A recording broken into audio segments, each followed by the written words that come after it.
एक तरफ बिहार और उत्तर प्रदेश में आंधी तूफान और बारिश आफत बनकर आई है, वहीं दूसरी तरफ बिहार से सटे झारखंड के कई जिलों में भीषण जल संकट की स्थिति है। गर्मी की शुरुआत के साथ ही झारखंड के कई जिले पानी की गंभीर समस्या से जूझने लगे हैं। हालात इतने चिंताजनक हैं कि अप्रैल के शुरुआती दिनों में ही कई इलाकों में चापाकल, कुआं, तालाब और पानी के दूसरे स्रोत सूखने लगे हैं। सुदूर इलाकों में रहने वाले आदिवासियों की हालात और भी खराब है। देखिए इसी पर हमारी ये खास पेशकश।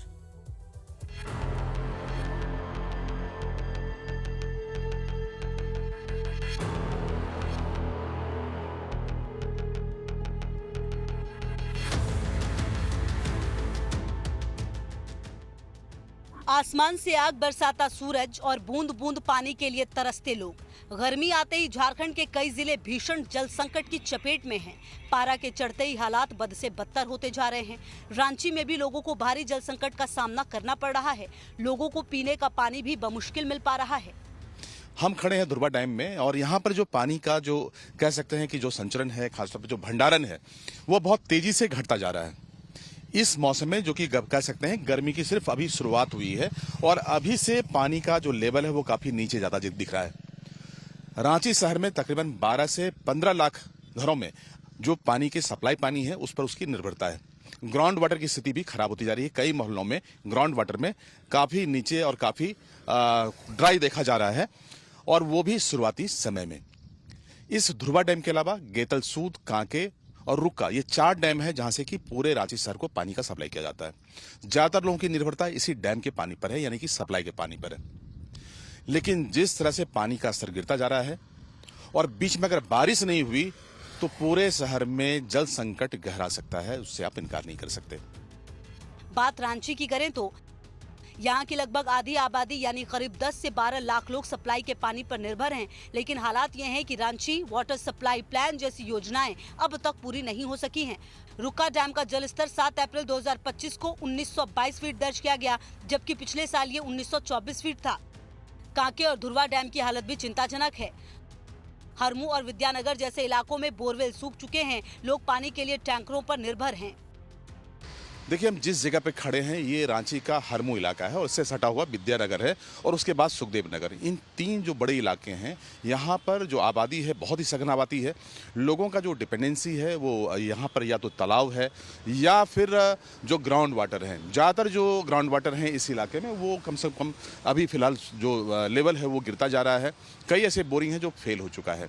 लोगों के लिए एक बड़ा साधन था ये तालाब, लेकिन ये भी सूखता जा रहा है। जो चूँकि आसपास के जो इलाके हैं, जो स्लम इलाका है, वहाँ से लोग यहाँ पहुँचते थे, लेकिन आप देख सकते हैं कि जो पानी का लेवल है वो बिल्कुल नीचे जा चुका है। तो इस गर्मी में रांची का क्या कुछ हाल होना होगा, कैसा हाल होगा, इसके बारे में फिलहाल अंदाज़ा लगाया जा सकता है। अगर बीच में बारिश हो गई तो लोगों को थोड़ा राहत मिलेगा। अगर बारिश नहीं हुई तो लोगों के लिए इस बार पेयजल का जो संकट है एक सबसे बड़ी समस्या के तौर पर सामने होगा। बात यदि झारखंड के भूजल की करें तो सेंट्रल ग्राउंड वाटर बोर्ड के अनुसार झारखंड में भूजल का दोहन खतरनाक स्तर पर पहुंच चुका है। अगर यही हाल रहा तो रांची जैसे शहरों में अगले 10 सालों में भूजल खत्म हो सकता है। जो मॉनिटरिंग होता है ग्राउंड वाटर का लेवल का, जो हम लोग देखते हैं पूरे झारखंड में, तो जनवरी में रांची के आसपास हमारा जो मॉनिटरिंग स्टेशन है उसमें वाटर लेवल 5 से 10 के बीच वेरी कर रहा है और लगभग यही स्थिति पूरे झारखंड में है। ये जनवरी की स्थिति हम बता रहे हैं, पर जहाँ अभी धीरे धीरे ये प्री मानसून का टाइम आएगा तो वाटर लेवल नीचे जाता जाएगा, क्योंकि हमारा पानी का दोहन ज़्यादा बढ़ जाता है और दोहन बढ़ने की वजह से जल स्तर काफ़ी नीचे चली जा रही है और कहीं कहीं तो हमारे पूरे कुएँ सूख जा रहे हैं। बात झारखंड के दूसरे जिलों की करें तो साहिबगंज और राजमहल का इलाका पथरीले और शुष्क हैं। आदिवासी और मुस्लिम बहुल इस क्षेत्र में पेयजल बहुत बड़ी समस्या है और लोग अभी से पानी के लिए तरसने लगे हैं। गिरिडीह में इस साल गर्मी में जल संकट चरम पर होता है। गिद्धौर प्रखंड की पतसंडा पंचायत में हर घर नल जल योजना अधूरी है। चापाकल सूख चुके हैं और लोग कई किलोमीटर दूर से पानी ला रहे हैं। पूर्वी सिंहभूम यानी जमशेदपुर की हालत भी बेहतर नहीं है। स्वर्ण रेखा और खरकई नदियां सूखने की कगार पर हैं। मानगो पुल के पास नदी की जगह अब सिर्फ एक नाला दिखता है। देवघर में ग्रामीण क्षेत्र सबसे ज्यादा प्रभावित है। यहाँ जल जीवन मिशन के कार्य अधूरे पड़े हैं। चापाकल सूखने से लोग नदी और कुओं के गंदे पानी पर निर्भर हैं। हजारीबाग में भी शहरी और ग्रामीण दोनों इलाकों में पानी की भारी कमी है। भूजल स्तर हर साल औसतन 6 फीट गिर रहा है, जिससे बोरिंग फेल हो रहे हैं। हालात झारखंड के सीएम हेमंत सोरेन के गृह विधानसभा क्षेत्र के साहिबगंज जिले के भी सही नहीं है। आजादी के इतने साल बाद आज भी इनकी ना तो तकदीर बदली है ना तस्वीर। आज भी साहिबगंज जिले में राज्य के मूल वासियों को झरने के दूषित पानी को पीने के लिए मजबूर होना पड़ रहा है। उसके लिए भी इन्हें कई किलोमीटर तक पथरीले सड़क पर चलने को मजबूर होना पड़ा है। ये जो तस्वीर आपको हम दिखा रहे हैं, जो लाइव टाइम्स न्यूज़ पर आप तस्वीर देख पा रहे हैं, ये साहिबगंज ज़िले के जो है तालझारी प्रखंड पर स्थित मोती झरना पंचायत के टूटी पहाड़ की तस्वीर है। यहाँ जो स्क्रीन पर आप जिसको देख पा रहे हैं, ये यहाँ के ग्रामीण है। अगर हम टूटी पहाड़ गांव की बात करते हैं तो यहाँ करीब 30 से 40 घर हैं के लोग जो है इसी कुएँ पर आश्रित है और इसी कुएँ से जो है वो लोग पानी लेकर के जाते हैं। इस कैमरा स्क्रीन पर देख पा रहे हैं, इस क्लिप को देख करके आप समझ सकते हैं कि यहाँ के लोग किस प्रकार जो है गंदा पानी पी रहे हैं और अपना जीवन यापन कर रहे हैं। यहाँ तक कि पानी का जो रंग है वो बिल्कुल अलग है। इस रंग को ही देख करके अंदाजा आप लगा सकते हैं कि पानी का जो है कितना गंदा पानी है और किस प्रकार इसी पानी से है जो है ये लोग अपना जीवन यापन करते हैं। अब जब लाइव टाइम्स की टीम साहिबगंज जिला मुख्यालय से करीब 25 किलोमीटर दूर सुनसान पथरीले रास्ते पर पैदल चलकर टूटी पहाड़ पर पहुंची तो वहां के दर्जनों ग्रामीणों ने कैमरे के सामने अपना दर्द बयां किया। लोगों ने कहा, हमें जीने के लिए और पीने के लिए साफ पानी दिला दीजिए। यहाँ रहने वाले लोगों की सुध लेने वाले ना तो जनप्रतिनिधि हैं, ना ही जिला प्रशासन।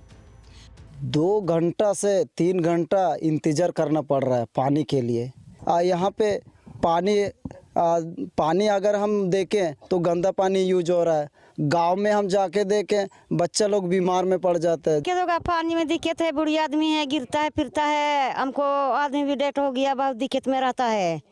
कौन पानी पहुंचा के देगा? एगो लाठी से आता है, 10 बजे आता है, 5 बजे घर जाता है। पानी रहेगा तो ना। अभी तो पानी सूख जाता है, तब मुश्किल से पानी निकालता है। अब कैसे करे, 2 किलोमीटर 3 किलोमीटर लेके जा रहा है, वहाँ से गिरते फिरते उठा के जा रहा है। अभी जड़ी बूटी वाला पानी पीते बीमार पकड़ जाता है, बच्चा उतरू करना एकदम पूरा बीमारी लगता है। तो पूरे झारखंड में इस जल संकट की एक बड़ी वजह जलवायु परिवर्तन भी है। कम बारिश और बढ़ती गर्मी से जल स्रोत सूख रहे हैं। सैकड़ों फीट गहरे बोरवेल और अवैध तरीके से भूजल के दोहन ने हालात को और खराब कर दिया है। राज्य में बढ़ते कंक्रीट के जंगल ने जलवायु को खासा प्रभावित किया है। 1942 में ब्रिटिश जियोलॉजिस्ट जेबी ऑर्डन ने यहाँ जब सर्वे किया था ब्रिटिश आर्मी को लाने के पहले, तो उन्होंने ये कह दिया था कि रांची के भूमिगत जल पर विश्वास मत कीजिएगा। उसके बाद से आप देखे होंगे यहाँ कई तालाब बने, पॉन्ड्स बने, सब बने, कुआं बना, ये सब अब धीरे धीरे खत्म होते जा रहे हैं। तो जिसके चलते ग्राउंड वाटर रिचार्ज नहीं हो रहा है। कंक्रीट हम इतना खड़ा कर दिए हैं कि जो बारिश की पानी होती भी है थोड़ा बहुत, वो भी बह के निकल जा रही है। तो अगर जब तक पानी नीचे जाएगा नहीं, रिचार्ज होगा नहीं। और नीचे जाने का मतलब है नेचुरल वे में नीचे जाना, ज़बरदस्ती ठेल के नहीं। तो जब तक हम उसको एक्सपोज नहीं करेंगे, सॉइल को हम को ढकेंगे नहीं, तो पानी तो आपका नीचे जाएगा ही नहीं। और हम जितने तालाबों जितने भी हमारा रिचार्ज जोन था, नदियाँ जो रिचार्ज जोन थी, सबको हम तो बंद करते जा रहे हैं, छोटा करते जा रहे हैं। तो हमारा ग्राउंड वाटर तो रिचार्ज हो नहीं रहा है। 2022 में राज्य के 224 ब्लॉक सूखाग्रस्त घोषित किए गए और 2025 में भी ऐसा ही खतरा मंडरा रहा है। हालांकि छोटे चेक डैम, तालाब निर्माण और टैंकर सप्लाई के प्रयास शुरू किए गए हैं, लेकिन ये राहत केवल अस्थायी है। बढ़ते शहरीकरण और घटते पेड़ पौधों से पूरे राज्य में भूजल की हालत और पानी की उपलब्धता को बुरी तरह प्रभावित किया है। झारखंड को अब ठोस जल नीति और तेजी से काम करने वाली योजनाओं की जरूरत है। साहिबगंज से गोविंद ठाकुर के साथ रांची से राजेश तोमर की रिपोर्ट, लाइव टाइम्स।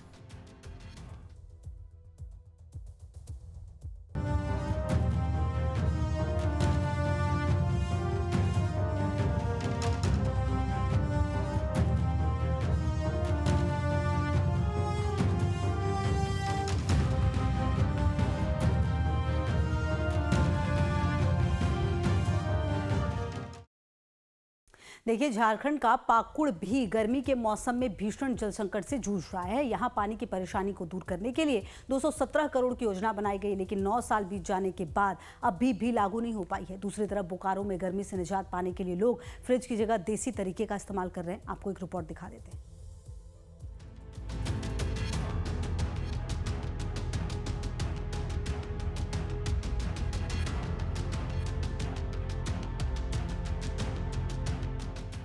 झारखंड का बेहद पिछड़ा इलाका पाकुड़, आजादी के इतने साल बाद भी यहाँ के लोगों की बिजली, पानी, सड़क जैसी मूलभूत जरूरतें पूरी नहीं हो पा रही हैं।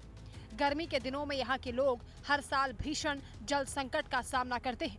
सरकार एक तरफ ग्रामीणों को शुद्ध पेयजल उपलब्ध कराने के लिए कई योजना के क्रियान्वयन का दावा करती है, तो दूसरी ओर कई इलाकों में लोग आज भी लंबी दूरी तय कर नदी का गंदा पानी पीने को मजबूर हैं। पाकुड़ के लिट्टीपाड़ा इलाके में बहु जलापूर्ति योजना 9 साल बीत जाने के बावजूद चालू नहीं हो पाई है। 217 करोड़ की इस योजना को तत्कालीन रघुवर सरकार के वक्त मंजूरी दी गई थी। तस्वीर मेरे पीछे ठीक देख पा रहे हैं, ये वही 217 करोड़ योजना, जलापूर्ति योजना से ये बनाई गई ये पानी टंकी है। और इसी पानी को जो है पाइपलाइन के माध्यम से आप देख पा रहे हैं कि यहाँ पर पाइपलाइन बिछाई गई है और इसी पाइपलाइन के जरिए से पूरे लिट्टीपाड़ा में पानी पहुँचाना था। लेकिन इस टंकी और ये पूरा जो 217 करोड़ योजना का कहें तो 9 साल बीत जाने के बाद भी अब तक जो है इस पानी को उस जहाँ तक पहुँचाना चाहिए था, इस घरों तक पहुँचाना चाहिए था, अब तक उस घर तक पानी नहीं पहुँच पाई है। इस इलाके के कुंजपोना, करमाटार, जोरडीहा पंचायतों के दर्जनों गांवों के लोग आज भी झरने, नाले और नदी का पानी पीते हैं। दूषित पानी पीकर यहाँ के लोग आए दिन बीमार भी पड़ते हैं। लोगों को उम्मीद थी कि 217 करोड़ की इस योजना के चालू होने से उन्हें भी शुद्ध पानी मिलेगा, लेकिन 9 साल बीत जाने के बावजूद योजना अधूरी है। 217 करोड़ की जलापूर्ति योजना से प्रखंड के 304 गांवों के 1,57,000 लोगों को शुद्ध पेयजल मिलेगा, लेकिन ये लोगों के लिए एक सपना बनकर रह गया है। जान बचाने के लिए यहाँ का झरना का पानी खदा मिसल करके वर्षा पानी आकर के हमें जमा जाता है, वाला पीता है, इसलिए हमको भ्रम भी पकड़ता है, टाइफाइड भी पकड़ता है, कोई कर्म भी पकड़ता है। कैसे कहाँ सच्चा पानी खा के हम बचाएंगे, इसलिए क्या करेंगे या पिएंगे, पीते हैं। अब बात करते हैं झारखंड के बोकारो की। भीषण गर्मी के मौसम में बोकारो के लोग भी पसीने पसीने हैं।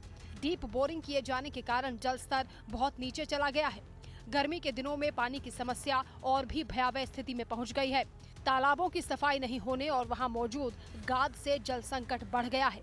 गंदे पानी का उपयोग करना लोगों की मजबूरी है। बढ़ते तापमान को देखते हुए अब देसी फ्रिज की भी बिक्री शुरू हो गई है।